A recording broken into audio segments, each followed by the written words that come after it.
Dear students, here we are again with the next part 1.6 class 10th economics, lesson number 1, development. We are on the second last topic of lesson number 1, that is public facilities. As the name suggests, the public facilities. So sorry, before starting the class I would like to request to join your hands and close your eyes for a short prayer and repeat after me. Thank you God for protecting us. Thank you God for everything and keep blessing on us. Thank you God. So dear students, let's begin with our topic, that is public facilities. Student, as the name suggests, public facilities. See, some things are there which we can't buy with money, right? We all know that. कुछ चीज़ें ऐसी होती हैं जो हम पैसों से नहीं खरीद सकते, और जैसे इसमें भी दे रखा है, money in your pocket can not buy all the good and services that you may need to live well. अच्छी तरीके से हमें जीना है तो money is not the only thing you can from which you can buy each and everything, right? Some things are there, some services are there, some goods are there which you will enjoy as a whole. Means आप वो publicly आप enjoy कर सकते हो. Like if you are going for watching an IPL, अब जैसे आपके IPL चल रहे हैं, although you are watching it on your television, but still अगर वो स्टेडियम में होते, they are using the sound effects for every 6 or every 4 कि sound effect is also there, but the actual audience, those who are sitting in the stadium, and when they are shouting, the player themselves got confidence, cheered up ki yes, so many people are watching us live, and we have to, sometimes they have to play for their fans also, right?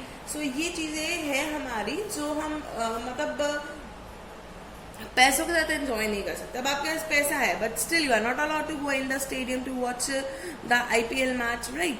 सो ये सारी चीजें हैं जो हम कुछ publicly enjoy कर सकते हैं. Although the reason is corona virus, ऐसा कोई रीजन नहीं है. और तो ये सारी चीजें, राइट?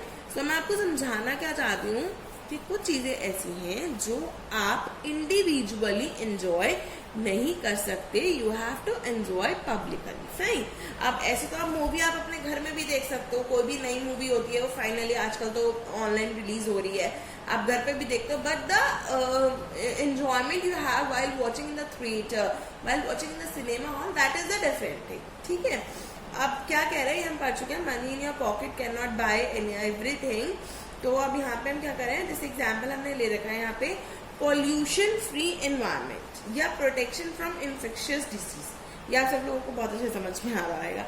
सो pollution free environment, pollution free environment का मतलब क्या होता है कि that if you are having even the money, आप पॉल्यूशन फ्री एनवायरमेंट नहीं खरीद सकते, ठीक है?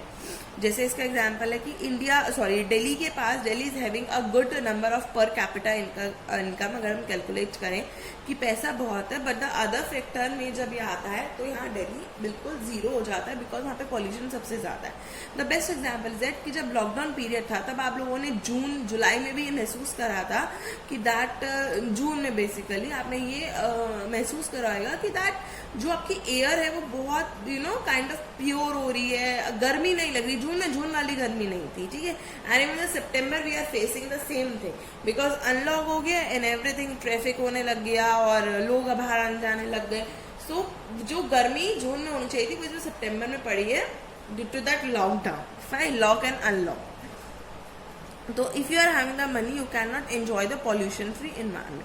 अब जैसे आपका जॉगिंग पार्क होता है, although you can build a gym at your home even, या आप टेरेस फार्मिंग कर, मतलब टेरेस गार्डन लगा सकते हो और वहाँ पे वॉक वगैरह सब कुछ कर सकते हैं. But the enjoyment you are having to do exercise और jogging in a park, in a place openly, जहाँ पे सब लोग करते हैं, जहाँ मोटिवेट होते हैं, वो इंडिविजुअली आप नहीं होते, ठीक है? नेक्स्ट आता है हमारा protection from infectious disease, the corona virus. अगर हम इसकी बात करें, सो ऐसा नहीं होता आप कोरोना को 2000 रुपीज का नोट दिखा दो, देखो जी मेरे पास तो बहुत सारे पैसे हैं तो आप मेरे पास नहीं आओगे, तो ऐसा नहीं होता. Even having the lot of money, और अगर ऐसा होता तो शायद the film stars, the TV stars who are suffering from this corona, उनके साथ ऐसा कुछ भी नहीं होता है ना, because they are having the money more than us. So उनको तो बिल्कुल भी टच नहीं करता कोरोना, तो ऐसा कुछ भी नहीं है. इवन ये अब वैक्सीनेशन आएगी तो वो सबके लिए आती है, ठीक है? Everyone is under that pressure कि हमें ना वायरस हो जाए, और हम ना मतलब उसकी चपेट में आ जाए जो वर्ड यूज करते हैं। और ऐसा कुछ नहीं है कि जिनके पास पैसा है वो तो अपना इलाज करा लेंगे, जिनके पास नहीं है वो कैसे कराएंगे, each and everything. So basically if you have money in your pocket, cannot buy all the goods and services that you may need to live well. Examples are very much clear.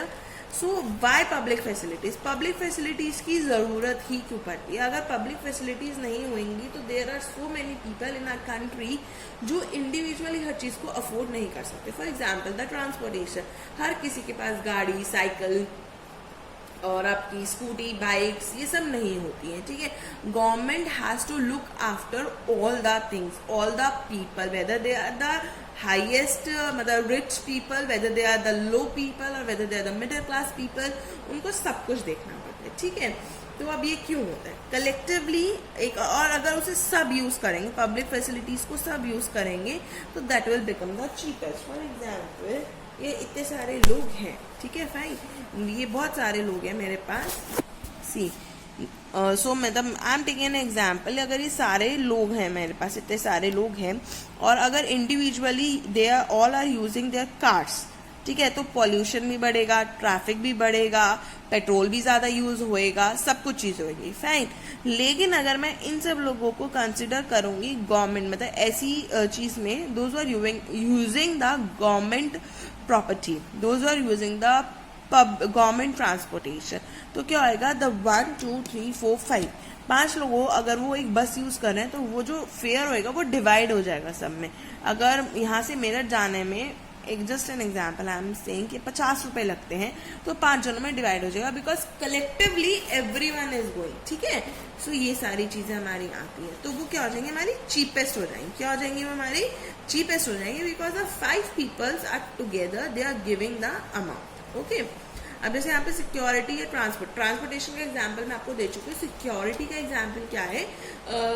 जो society होती है आपकी, या जो आपका school भी है, 4 5 6 7 security guard are there, I am not counting the particular number, 7 or 8 security guards है to take care of the whole school, fine, because you all are giving fees and from that fees we are giving the salary to those person.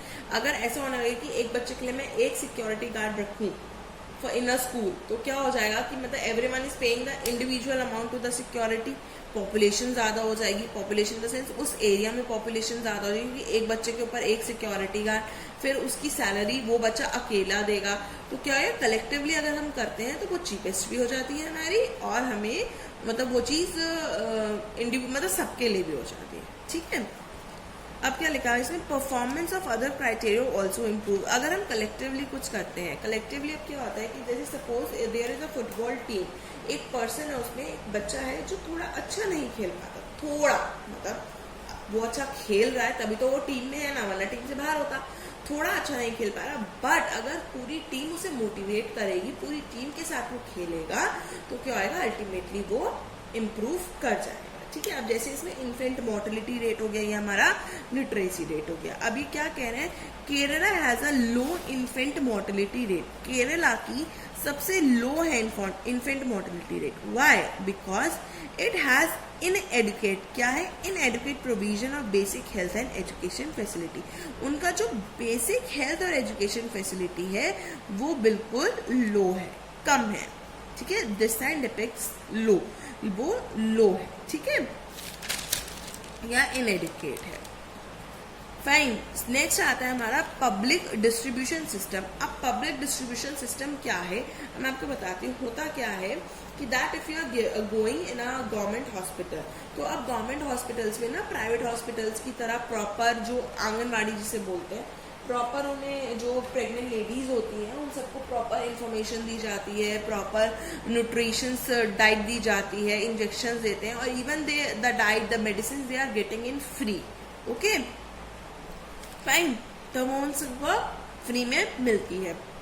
तो अब धीरे धीरे government ने decided to improve each and everything, चाहे वो के लिए केरला ना हो, सारी स्टेट्स के साथ वो इम्प्रूव करे, तो उस चीज के लिए हम ये सारी चीजें करते हैं, ठीक है। PDS, that is a public distribution system, functions well. Health and nutritional status of people such state is certainly like to be better. Health और nutritional status जो है इन सब लोगों का या इन सब states का, we are trying कि वो better हो जाए, okay? पब्लिक डिस्ट्रीब्यूशन सिस्टम के तहत, मतलब इसके अंदर। व्हाट इट, समझ में आया? ना नेक्स्ट आती है हमारी human development report. Human development report होती है जो सब स्टेट्स को बताती है कि कौन सा स्टेट कैसा इम्प्रूवमेंट कर रहा है, मतलब कंट्री स्टेट्स कंपेयर करती है। Published by UNDP. I will not tell you the full form of UNDP because I hope you all are aware about this. Compares country based on the, अब इसे compare करती है कैसे, educational level के ऊपर, उनके हेल्थ स्टेटस के ऊपर और उनके पर कैपिटल के ऊपर। I am having one data which is already available in your book, page number 13। Page number 13 पे ये अवेलेबल है आपका, ठीक है। और ये क्या डेटा जो है आपका बता रहा है, again I am moving this toward like this. So ये जो हमारा डेटा है, fine, is it okay, are you able to see? Okay, so countries हमने यहाँ ले रखे हैं Sri Lanka, India, Myanmar, Pakistan, Nepal and Bangladesh. India को मैंने हाईलाइट कर रखा है। हम सबसे पहले देखेंगे हमारा ग्रॉस नेशनल इनकम क्या है। ग्रॉस नेशनल इनकम यानी कि पर कैपिटा इनकम जो हमारी आ रही है, लाइफ एक्सपेक्टेंसी, वही हमारी infant mortality rate, literacy rate और HDI rank in the world bank. Okay, so Sri Lanka that is 9250, ये हमारी ग्रॉस नेशनल इनकम है। बस हम इसे कंपेयर करते हैं कि हम यहाँ देख रहे हैं श्रीलंका सबसे ऊपर है, फिर इंडिया, फिर म्यांमार, फिर पाकिस्तान, फिर नेपाल एंड फिर बांग्लादेश, हर चीज़ में, ठीक है। हमने ये चीज़ बिल्कुल डेटा वाइज रख रखी है। बस यहाँ पे थोड़ा सा है कि इंडिया यहाँ पे 62.8 है लिटरेसी रेट, बल्कि म्यांमार का 92.7 है, यानी कि वो ज़्यादा है, ठीक है। और यहाँ पे आपका HDI रैंक श्रीलंका 73 नंबर पर है, इंडिया 135 नंबर पे। अब आप ये कहोगे कि दैट श्रीलंका को हम डेवलप तो नहीं मानते हैं, स्टिल वो ह्यूमन डेवलपमेंट इंडेक्स में, ह्यूमन डेवलपमेंट रिपोर्ट में, HDI stands for the human development index और ह्यूमन डेवलपमेंट रिपोर्ट, ओके, वो सबसे ऊपर कैसे आ रही है? सबसे ऊपर वो इसलिए आ रही है बिकॉज श्रीलंका की पॉपुलेशन कम है and as a average income I already told you वो डिस्पैरिटीज आ जाती हैं, ठीक है। तो श्रीलंका ने उसकी पर कैपिटा इनकम बेशक मतलब उसकी पर कैपिटा इनकम भी ज़्यादा है and the Sri Lanka is working on the other factor also कि उसकी जो रैंक है वो HDI में ऊपर है। गॉट इट, समझ में आया? ओके, सो मैं आपको बुक में भी दिखा देती हूँ ये डेटा जो आपका है यहाँ पर, ये सारा बुक से ही मैंने नोट डाउन कर रखा है, आपको समझ में आ जाएगा। यहाँ HDI जैसे लिखा हुआ है stands for the human development index, life expectancy, आपका बर्थ रेट मैं ऑलरेडी बता चुकी हूँ, एंड पर कैपिटा इनकम जो है वो कैलकुलेट किया जाता है डॉलर्स में for all the countries. Fine, so what we have studied today, आज हमने क्या पढ़ा? Public distribution, sorry public facilities में सबसे पहले यही पढ़ा कि that we can not enjoy everything with the money in our pocket. Fine, for example the pollution free environment, protection from infectious disease, public facilities क्यों लेते हैं? बिकॉज कलेक्टिवली एक तो वो चीपेस्ट हो जाती है, जिससे हमारी सिक्योरिटी, ट्रांसपोर्टेशन और अदर फैक्टर्स जो है वो भी इम्प्रूव होने लगते हैं। फिर Kerala has a low infant mortality rate. Kerala ऐसी स्टेट है जिसका सबसे लो इन्फेंट मोर्टेलिटी रेट है because they are having the inadequate provision of basic health and education facilities. Next फिर हमने पढ़ा पब्लिक डिस्ट्रीब्यूशन सिस्टम के बारे में, क्योंकि जो ये पब्लिक डिस्ट्रीब्यूशन सिस्टम है इसके रहते सब स्टेट्स को इक्वली हेल्थ और न्यूट्रिशनल फैसिलिटीज दी जाती हैं। फाइन, फिर ह्यूमन डेवलपमेंट रिपोर्ट पब्लिश होती है UNDP के थ्रू, जो कंपेयर करती है एजुकेशन लेवल, हेल्थ स्टेटस, पर कैपिटा इनकम। और हमने यहाँ पे एक डेटा भी पढ़ा जो आपको बताता है about all the countries, we have taken some countries, उन सब के बारे में। Fine, okay, so dear students, next we are going to start with the sustainability development, the last topic of this chapter. So till then, stay home, stay safe and take care of yourself. Bye bye.